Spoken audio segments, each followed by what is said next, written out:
Coach, some have argued that Georgia showed the blueprint on how to slow the offense down. Do you see any of that, or do you think, hey, you got to have the athletes Georgia has to run what they do? What's the question? Did Georgia show the blueprint to slow your offense down, or do you discard that and say you have to have Georgia's athletes to slow down the offense? Gotcha. Okay. Blueprint to slow us down. I think what slowed us down on Saturday was us. Pre-snap penalties, not executing in critical times in the red zone. Again, going back to the pre-snap penalties. But in terms of a blueprint, man, I think they got really good players. I think there's a lot of teams in this league that have really good players. We've played really good players. They played better than us on Saturday. The environment was at times not handled well by us, both players and coaches. That's on the coaches in terms of not being ready in that aspect. But I'm not sure. I mean, they lined up with 11 guys, and they covered our guys at times. At times they didn't. We executed at times. At times we didn't. The key part of that was in critical situations in situational football, third down. As we got tighter in the red zone, we didn't execute. I think it's a game of execution, and we did not. They do have good athletes, though. You're right. Coach, if you will, reflect on the seniors on your side of the ball who've helped make such a difference over the last couple of years in this program. Man, the seniors here right now are leading in such an incredible way. You know, we just got done with a Tuesday practice after our first loss, and it's constant energy, constant positivity. I think they fed off of Coach Hype in that regard. But guys like Hendon Hooker, Jerome Carvin, said, like, those guys are the reason this program, at least for us offensively, has been able to flip. They've fed off of Coach Hype's message. They fed off of our message. They've demanded greatness through the offseason, demanded greatness through practice. I think they continue to demand that our process every single day is right. But those guys have been incredible. They've just remained positive and remained the same way throughout the process. I think very much led by Hendon and what his approach has been. I can't give those guys enough credit. I know you don't want to rehash all the things of the Georgia game, but one question in terms of offense and the flow. It seemed like every drive had injuries, penalties. How much does that affect you guys from a rhythm standpoint with tempo when there's those – every drive had multiple stoppages of play in that drive? How much did you think that affect kind of the early rhythm in the game? Yeah, I think in a lot of ways when there's a clock stoppage, it affects momentum one way or the other in any offense.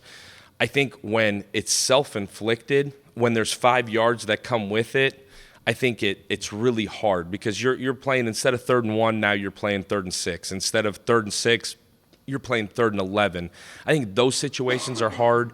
It also allows them to sub in some guys that, man, like you'd rather not play against those guys in a situation where you have to throw the football. I think that's where it hurts you more than the actual clock stopping. When it's because of an injury, injuries happen. Sometimes injuries happen a little bit more against certain teams, and so be it. But when it's self-inflicted with false starts, I think that's where if you're losing sleep, that's where I lose sleep. A defensive guy gets hurt, man, that's unfortunate. Hopefully he's healthy. But when it's us self-inflicting that wound, that's the part that I think we own as coaches. I own myself. That, man, like now we're putting ourselves in a bad spot because the clock is stopping. They can sub fresh bodies out there, and now you're 3rd and 1. We've been highly effective this year. 3rd and 6, then 3rd and 11, then 3rd and 16. Man, it's really, really hard, especially in a game where you're trying to catch up. I think it makes it really hard. You got 3 games left, but the transfer portal window will come open in a few weeks. How much does the staff have to go ahead and start like having those internal discussions, like what do we need? and start kind of pinpointing positions of need, especially like for an offensive coordinator like yourself or a defensive coordinator like Coach Banks? How much do you go ahead and start thinking about, okay, going forward, we're going to need, 2 tight ends next year or whatever? Yeah, we've been having those conversations since week 1, really since camp. We do have more than 3 games left, but I do know what you mean. That's true, and you cover recruiting, so I get it. But no, you do. You've gotta have a plan like back in August of, man, this is who we think we're going to lose. The COVID year kind of jacks it up a little bit too, because you don't really know exactly who's going to be back in terms of guys that have another year. But the NFL draft is in that same breath. Right now, sitting here with at least who you are thinking will be back, where you have holes you got to fill. Those have been pinpointed since August and talked about every week. We talk about recruiting every day, but they have been talked about in depth as a full staff several times a week, every week. I mean, you know this. It's the lifeblood of what we do. You got to have players. But we've pinpointed positions where we feel like, man, we need an older guy. We need a younger guy with some years. Man, can that be fixed with a high school guy that can take some time to develop? Or, no, we need immediate help there. And you could look at the roster and say, man, like, they're really old there. They need some young help, or spots where we feel like we have really good young players that'll be able to step in and replace bodies. Alex, the bar has been so high on how well Hendon Hooker has played this year, and some commented that maybe he held on to the ball too much in the pocket. He was asked about that yesterday. He didn't think so. How did you view that aspect of the game, the way Hendon handled that? I'm sure situational also. Yeah, I thought Hendon, just like he has every week, has really done a phenomenal job of doing his job. I think obviously the quarterback will own some of the sacks. The quarterback will own maybe some of the missed throws. It really is, not to sound cliche about it, but it really is everybody's job to protect the quarterback. And we talk about it every week. We talked about it again on Monday. Like, it's all of our job to protect the quarterback. The receivers got to get open. Tight ends got to get open. O-line, running backs, tight ends at times have got to protect. And the scheme has to help them guys get open too. So it's just as much on us. In terms of him holding on to the ball too long, I don't believe that to be the case. Where Hendon has been exceptional is his timing, his ball placement, his reads have been impeccable throughout the year. Now, you take the environment, you take the fact that you're playing a really good football team on the road. Did we handle that the best way we could in terms of in those situations where it's third down? A lot of those are clock stoppage, and are we handling it the right way? That's where our process for us has to be right in terms of how we prepare our guys, and how for all of those guys, in a lot of ways, it's not an excuse, it's just reality. First time in that situation as the number 1 team in the country, right? So in terms of him holding on to the ball too long, I would say no. It's all of our job to protect him. He could have played better. We could have played better. We could have coached better. We've learned. We've moved on. And not discounting what it was, we're on to Missouri, a really, really good defense again. And we got to go and continue to prepare and continue to perfect our process. I think that's what's awesome about this game is you get one shot at 60 minutes to do it. We didn't do it. It's not Hendon's fault, and it'd be really hard to pinpoint one guy here and there. We didn't execute.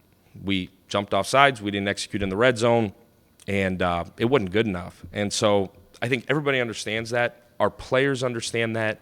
How they respond is everything in terms of us continue to build this program where it's got to go. And as of 3 days into it, they've responded at a really, really good level. So kind of along those lines, I'll follow up to Jimmy's blueprint question.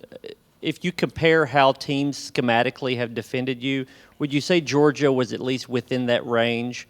Like it wasn't well outside of the norm that they did things schematically that just you guys had not seen at all this year, last year? Yeah. Again, I'm not trying to discount the question. They have 11 guys. They can only do so many different things. I do, like, if the question is, man, did they out-scheme us and we had no idea what was going on? Absolutely not. They had a really good scheme. They played really well.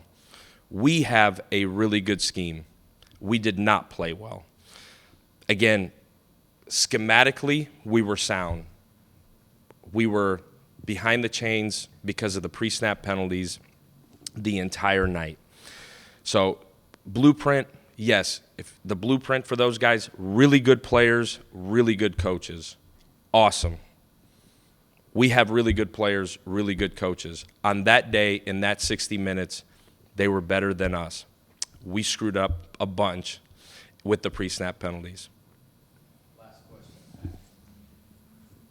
Alex, you guys didn't have Cedric for 4 games, continued to play at a really high level. He comes back. How do you feel like he's played, and how do you feel like the offense has sort of worked him back into things over the past 2 games?